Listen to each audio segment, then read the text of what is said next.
আসসালামু আলাইকুম friends, welcome back to my channel. তো আজ আমি বানাবো কেরালা স্টাইলের কাঁচা কলার চিপস। তো চলুন দেখে নিই এই চিপসটা কীভাবে বানাচ্ছি। তো প্রথমেই এখানে আমি দুটো কাঁচা কলা নিয়েছি। তো কাঁচা কলাগুলোকে খোলাটা ছাড়িয়ে নেব। তো কাঁচা কলার দু সাইডের মুখ অংশটা কেটে ফেললাম। এবারে ওপরের ছালটাকে কেটে নেব। কাঁচা কলা চিপস বানানো খুবই সহজ আর খেতে কিন্তু দারুণ টেস্টি হয়। একটা লোভনীয় রেসিপি। ছোট বড় সকলেই কিন্তু এই ধরনের চিপস খেতে পছন্দ করে। তো আপনারা এইভাবে বাড়িতে একবার অবশ্যই বানিয়ে নিতে পারেন। তো এখানে আমি কলাগুলো কেটে নিয়েছি চিপসের আকারে। তো কড়াইটি গরম করতে বসিয়ে দিয়েছি, দিয়ে দিলাম 1 কাপ মতো নারকেল তেল।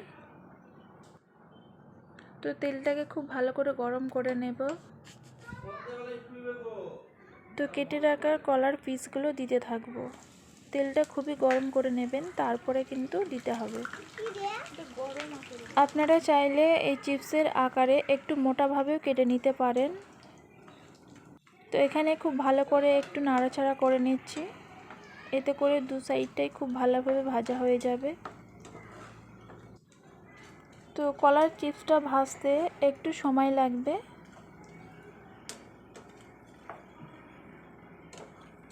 তো বারবার করে উল্টে পাল্টে নিচ্ছি, এতে করে চিপসগুলো খুব সুন্দরভাবে ভাজা হয়। তো এখানে দেখুন চিপসগুলো ভাজা হয়ে গেছে, তুলে নিচ্ছি।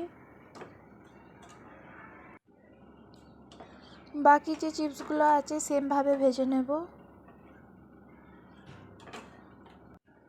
সাউথ ইন্ডিয়ান ফেমাস একটি চিপস কাঁচা কলার। এটা চায়ের সাথে বা এমনি সময়ও খেতে পারেন।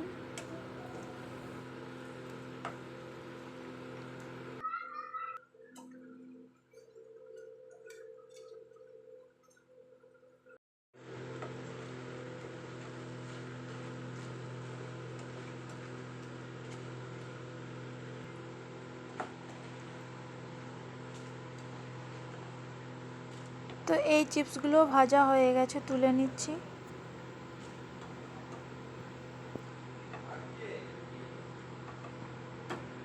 তো দেখুন কতটা সুন্দর আর কতটা ক্রিস্পি হয়েছে।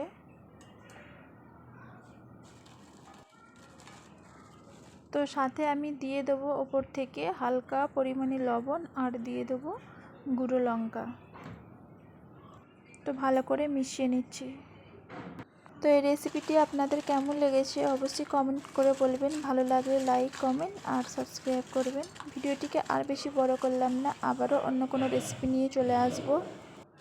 এইখানেই শেষ করলাম। আল্লাহ হাফিজ।